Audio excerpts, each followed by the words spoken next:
Oke, kita lanjut ya ke mata kuliah selanjutnya, etika bisnis ya. Sama seperti tadi, sistem informasi manajemen ya teman-teman. Kita mulai lanjut ke mata kuliah selanjutnya. Oke, kita awali ya. Selamat siang, Assalamualaikum warahmatullahi wabarakatuh. Semoga teman-teman dalam keadaan sehat. Suara apa itu ya? Mangga jatuh. Semoga teman-teman dalam keadaan sehat, selalu dalam keadaan bahagia, dan selalu lancar rezekinya ya. Oke, tadi sudah selesai sih, kita lanjut ke etika bisnis. Sebenarnya mata kuliah etika bisnis itu apa ya teman-teman? Dibilang gampang ya gampang, dibilang susah ya susah gitu ya. Sebenarnya tidak ada kok mata kuliah yang susah, mata kuliah semua apa ya gampang gitu ya kalau kita memang mau belajar itu. Oke, untuk pertemuan kemarin ini sudah pertemuan kelima kalau nggak salah ya. Ini kita akan membahas tentang etika dan lingkungan. Kenapa sih, dalam etika bisnis, etika dan lingkungan itu sangat penting, hubungannya apa, kaitannya apa, jelas berkaitan sangat erat ya teman-teman. Karena dalam sebuah perusahaan, yang namanya perusahaan itu pasti ada faktor internal sama faktor eksternal. Nah, lingkungan termasuk faktor yang mana, Bu? Apakah internal atau eksternal? Nah, teman bisa melihat yang namanya faktor internal adalah yang ditimbulkan dari dalam organisasi itu sendiri. Tapi kalau eksternal jelas, itu adalah faktor eksternal dan itu sangat juga dalam, bahasanya skripsi ya, faktor internal dan eksternal itu sangat mempengaruhi teman-teman. Jadi jangan terus besok kita, apa namanya, kita punya uang, kita mau bikin perusahaan apa atau mau bikin hotel gitu ya, tanpa kita tidak memperhatikan lingkungan, kayaknya juga susah gitu ya. Karena apa? Lingkungan itu sangat penting mempengaruhinya. Mulai kita mendirikan aja kita butuh izin gitu kan, terus nanti kita, harus berhubungan dengan pihak DLH juga, Dinas Lingkungan Hidup itu di situ tuh memang bagus nggak maksudnya dibuat bisnis seperti itu. Rata-rata kalau bisnis properti terutama yang perumahan ya, itu pasti memperhatikan segala aspek, itu pasti jelas. Nah, untuk tema hari ini yang kita akan bahas teman-teman ada etika dan lingkungan. Oke. Etika dan lingkungan, hubungan antara etika dan lingkungan adalah hubungan yang sangat erat, jelas ya seperti yang saya sampaikan tadi. Ketika memandu, kita dalam mengambil tindakan yang tepat untuk menjaga lingkungan. Setiap keputusan yang diambil harus dipertimbangkan dampaknya terhadap alam sekitar. Bentar.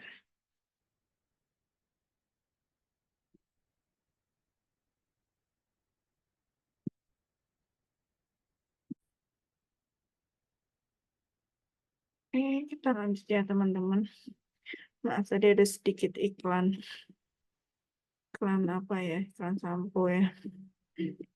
Kita membahas tentang tadi itu ya, etika dan lingkungan ya. Oke, teman-teman, etika dan lingkungan yang memang hubungannya sangat erat ya. Oke, selanjutnya definisi etika lingkungan, pedoman moral, ada perspektif holistik, sama tanggung jawab kolektif.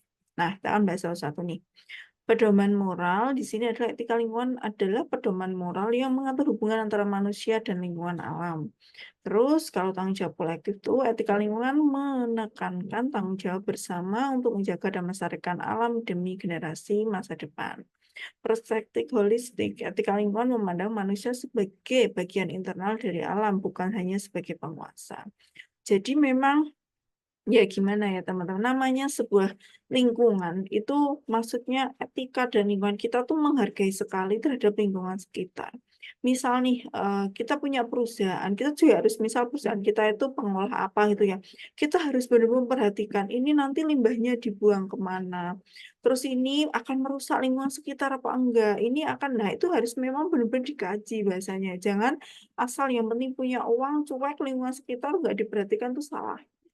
Jadi benar-benar harus memang kita memahami, efek dari lingkungan ini tuh seperti apa. Dengan alam, lingkungan alam sekitar tuh seperti apa, kita harus tahu. Terus kita nih mau bangun villa nih, kita nggak memperhatikan lingkungan, ternyata tanahnya gerak tanpa kita lihat. Tanah gerak mungkin teman tahu ya, tanah pegunungan itu. Akhirnya apa? Saat sudah terbangun villa, ya udah lama-kelamaan villa kita nggak bertahan lama, tapi akhirnya akan ambles, bahasa ambles apa ya bahasa di sana ya? Akan, apa, temboknya sudah akan mulai hancur, karena tanahnya gerak, otomatis bangunan tersebut juga akan hancur, gerak lama-lama, itu ya. Terus nextnya, prinsip-prinsip etika lingkungan itu ada keberlanjutan, tanggung jawab, harmoni, dan kehati-hatian. Jelas, keberlanjutan prinsip ini menekankan penting dan menjaga kelestarian dan keseimbangan ekologis untuk generasi sekarang dan yang akan datang. Tanggung jawab, setiap individu dan organisasi memiliki tanggung jawab untuk menjaga dan melindungi lingkungan hidup. Harmoni, prinsip ini menekankan pentingnya hidup selaras dengan alam dan menghindari eksploitasi berlebihan terhadap sumber daya alam. Kehati-hatian, setiap tindakan yang berpotensi merusak lingkungan harus dihindari dan diperhatikan risikonya dengan sesama. Jelas ya teman-teman ya. Jadi kita harus aware terhadap lingkungan sekitar kita. Kita harus aware terhadap memang apa sih yang memang perlu dijaga di lingkungan kita gitu ya. Jadi kita tidak boleh merusaknya. Nilai-nilai etika lingkungan, nih ada tanggung jawab, keseimbangan, keberlanjutan tadi ya. Tanggung jawab itu ya memang bagaimana sih kewajiban moral kita menjaga, melindungi lingkungan sekitar kita. Pernah waktu saya masih di kampus yang lama itu ya dalam program PMB ya, kita kan pasti, kita punya apa ya namanya, banner kecil-kecil ya, yang banner itu kan teman pasti kalau lihat, lewat pohon-pohon besar itu kan biasanya ada ya banner ditancap di situ. Nah pernah itu ketika yang bagian disuruh nancepin, apa ya, disuruh masang banner tersebut ya, kecil sih itu ya, kan kita, pakai palu ya, pakai paku lah, pakai paku atau pakai apapun biar banner itu kan bisa, nempel gitu kan. Nah sempat ketika ada ini, "Ih jangan digitukan, itu nanti pohonnya nangis," gitu kan. Istilahnya tuh pohonnya nangis gitu lah dengan kita kasih, apa, paku, terus kita palu sekeras mungkin gitu ya. Nah itu kan sebenarnya juga nggak boleh ya, karena kita merusak ya. Merusak tanaman yang di situ dan sebagainya. Alangkah baiknya banner ya udah dikasih stand banner dan sebagainya kayak gitu. Terus keseimbangan. Etika lingkungan menekankan pentingnya menjaga keseimbangan antara kebutuhan manusia dan juga kelestarian alam. Kita harus mencari solusi yang saling menguntungkan bagi kedua pihak. Seperti sekarang ini di sini lagi hujan gitu ya. Jadi misal, kita punya usaha kerupuk atau kita punya usaha apa yang memang bergantung pada alam. Kalau kerupuk, terus apa, kan kita harus jemur gitu ya kerupuknya, setelah kita buat kita jemur. Nah, di musim hujan kok kita mungkin nggak punya solusi, kita hanya mungkin bahasanya, udah pokoknya kita punya target, kita nggak melihat itu musim hujan atau enggak, kita punya target untuk memproduksi sekian ton. Nah, itu juga walaupun kerupuk itu bisa, apa, ada targetnya nanti, pasti hasilnya beda. Karena apa? Mungkin yang harusnya dijemur sehari itu udah kering atau 2 hari kering karena sering hujan, akhirnya yang memang membutuhkan panas 12 jam jadi 5 atau 6 jam, terpaksanya. Otomatis kerupuknya kan nggak bisa besar tapi kecil, itu contohnya ya. Jadi kita harus, juga memahami lingkungan yang, musim yang terjadi di lingkungan kita. Prinsip keberlanjutan menjadi landasan etika lingkungan, di mana kita harus memastikan bahwa tindakan kita saat ini tidak merusak atau menghambat kemampuan generasi mendatang dan memenuhi kebutuhan. Sebenarnya contoh simpelnya adalah itu teman-teman, kita membuang sampah tidak sembarangan gitu ya. Jangan sampai sampah kita tiba-tiba buang di sungai gitu ya. Limbah kita buang di sungai tanpa sengaja itu kan sebenarnya juga merusak ya, menjadikan satu terhambat sungainya. Terus kalau hujan jadinya banjir gitu ya. Isu-isu etika lingkungan, perubahan iklim, polusi dan sampah, konservasi sumber daya, keadilan lingkungan. Bentar ya teman-teman.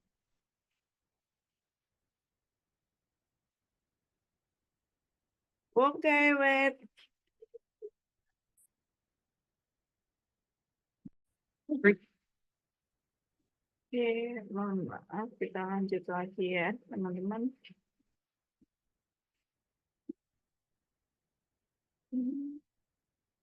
Oke, kita lanjutkan. Sekarang tentang isu-isu etika dan lingkungan ya. Jadi ada perubahan iklim, polusi dan sampah, konservasi sumber daya, keadilan lingkungan. Nah, perubahan iklim, seperti yang tadi saya sampaikan, misal perusahaan kita memang bergantung pada iklim ataupun bergantung pada sebuah musim, itu pastinya punya cara, punya apa istilahnya, perhitungan ya. ini masuk iklim apa sih? Ini cocok untuk apa namanya produk kita rilis atau enggak? Jadi memang harus benar-benar memahami juga. Pastinya juga seseorang yang mau membuat sebuah perusahaan atau mau sebuah perusahaan, dia juga akan pasti memperhatikan detail. Bahasanya adalah visibility studies-nya ya. Jadi konsep bisnisnya seperti apa pasti diperhatikan terkait dengan lingkungan juga. Terus polusi dan sampah, kembali lagi tadi, jangan sampai limbah kita itu mencemari lingkungan sekitar. Jangan sampai nanti ini diarahkan kemana nih limbahnya juga harus diperhatikan. Kayak kalau orang itu siapa, ayam itulah ya. Biasanya kan ayam memang di tengah hutan atau di tengah sawah ya. Karena kalau di dalam pemukiman nantinya kena demo gitu ya. Karena baunya itu kan tidak enak ya karena ayam. Terus konservasi sumber daya, yaitu ya eksploitasi kelebihan sumber daya alam seperti hutan, mineral. Nah, itu jangan sampai kita memang memanfaatkan alam itu dengan yang memang di luar nalar itu jangan sampai ya, karena alam juga punya batasannya. Keadilan lingkungan. Nah, ini dampak buruk kerusakan lingkungan cenderung lebih bisa dirasakan oleh masyarakat miskin. Bagaimana kita dapat memastikan keadaan pada lingkungan bagi semua pihak. Jadi kita bisa lihat sekali. Terus peran individu dalam etika lingkungan, mengurangi konsumsi, daur ulang dan meminimalisasi sampah, hemat energi, perilaku ramah lingkungan. Nah, sekarang banyak itu di minimarket tidak memakai tas kresek ya, tapi pakai tas yang kain. Karena apa tujuannya memang untuk mengurangi lah ya sampah di kita kan di Indonesia sangat banyak itu penghasil sampah gitu ya. Nextnya, peran pemerintah dalam etika lingkungan pastinya membuat regulasi jelas. Pihak DLH, Dinas Lingkungan Hidup, itu selalu bekerja sama dengan eh, PU ya, Dinas Pekerjaan Umum, sama eh, DMPTS ya, penanaman modal untuk PTSP. Jadi tiga dinas ini pasti berkaitan untuk mengatur regulasinya, perizinannya, pasti itu peran pemerintah ya. Insentif dan disinsentif. Pemerintah dapat memberikan insentif bagi perilaku ramah lingkungan dan memberikan tidak diberikan insentif sama tidak bahasanya ya bagi yang memang merusak alam. Terus pendidikan publik jelas pasti pemerintah itu memberikan sosialisasi kepada masyarakat lah ya, apalagi kepada para pengusaha jangan sampai kita merusak lingkungan. Kemitraan dengan pemangku kepentingan, pemerintah harus bekerja sama dengan industri LSM dan masyarakat untuk mengembangkan dan menerapkan solusi etika bagi isu lingkungan. Nah, peran bisnis dalam etika lingkungan ada tiga juga, praktek bisnis berkelanjutan, tanggung jawab sosial, inovasi hijau. Praktek bisnis berkelanjutan yang seperti apa sih yang dimaksud? Yaitu meminimalkan dampak negatif terhadap lingkungan, seperti penggunaan energi terbarukan, daur ulang, dan reduksi ilmiah, limbah, sorry. Tanggung jawab sosial itu yang seperti apa? Perusahaan harus menjalankan tanggung jawab sosial dengan terlibat dalam program-program konservasi lingkungan dan pemberdayaan masyarakat. Kalau di waktu saya kelas juga S1 dulu itu biasanya Jarum itu memberikan beasiswa Jarum. Nah, dulu Jarum itu punya program penanaman 1.000 pohon ya di daerah mana itu pegunungan daerah Muria ya. Dan anak-anak beasiswa ini dilibatkan. Karena apa tujuannya? Memang untuk menjaga lingkungan dan perusahaan harus punya komitmen itu. Inovasi hijau, bisnis dapat menjadi pelopor dalam pengembangan teknologi, produk, dan layanan ramah lingkungan yang dapat mendukung transisi ekonomi hijau. Terus tantangan dalam menerapkan etika lingkungan ya, ada kurangnya kesadaran, konflik kepentingan, infrastruktur terbatas, perubahan perilaku yang sulit. Kemarin waktu saya melakukan survei terhadap di Dinas Penanaman Modal itu, ada beberapa dari daerah mana saya lupa menyampaikan. Nah, kadang ini juga jangan dilakukan ya teman-teman ya. Ada beberapa memang orang yang pengen membangun usaha atau membangun perusahaan atau membangun apapun itu. Izin sudah keluar, tapi saat izin keluar, terjadilah manipulasi data. Itu kan jangan sampai ya kita lakukan teman-teman. Nah, pihak yang memberikan izin, pihak DPM PTS ini tadi sudah bekerja sama dengan DLH mengeluarkan izin tersebut karena tidak terhadap lingkungan tidak banyak merusak dan sebagainya. Saat apa izinnya ini rilis, ternyata yang dikerjakan beda teman-teman. dan bahasanya apa ya, itu tidak sesuai, melenceng lah dari apa yang sudah disampaikan di awal. Itu terjadi. Akhirnya masyarakat protes lah, "Loh, kok seperti ini nanti bagaimana?" Nah, perusahaan tadi menunjukkan izinnya. "Loh, saya sudah dapat izin nih loh." Otomatis kan dia berasa menang ya karena izinnya sudah keluar ya. Tapi itu dia memanipulasi data. Akhirnya masyarakat komplain ke PTSP, terus dilihat lagi, kayaknya dari awal nggak seperti ini. Itu juga terjadi. Jadi jangan sampai tadi ya konflik kepentingan ini ya, kita memanipulasi apa yang kita sampaikan di awal, bisnis yang mau diurus izinnya terkait lingkungan dan sebagainya sesuai arahan memang sudah benar, tiba waktunya membangun itu beda, jangan ya, itu tidak bagus. Nantinya pasti itu akan menjadikan ya bisnis kita tetap akan konflik jadinya karena masyarakat sekarang kan jeli ya. Jadi jangan sekali-kali eh, itu tadi memanfaatkan kepentingan ya, jangan sampai seperti itu ya teman-teman ya. Terus masa depan etika lingkungan, kesadaran yang semakin tinggi, regulasi yang lebih ketat, tanggung jawab bersama, inovasi teknologi hijau. Sebenarnya pihak DPMPTS bekerja sama dengan DLH ya, Dinas Lingkungan Hidup. Ini kan saling erat, saling mendukung lah sama DPU ya, Dinas Pekerjaan Umum. Mereka tuh senang kalau ada investor datang. Mereka tuh senang kalau memang ada investor yang pengen membangun usaha di wilayahnya masing-masing. Cuma asal tidak merusak lingkungan, asal tidak melanggar etika lingkungan dan sebagainya.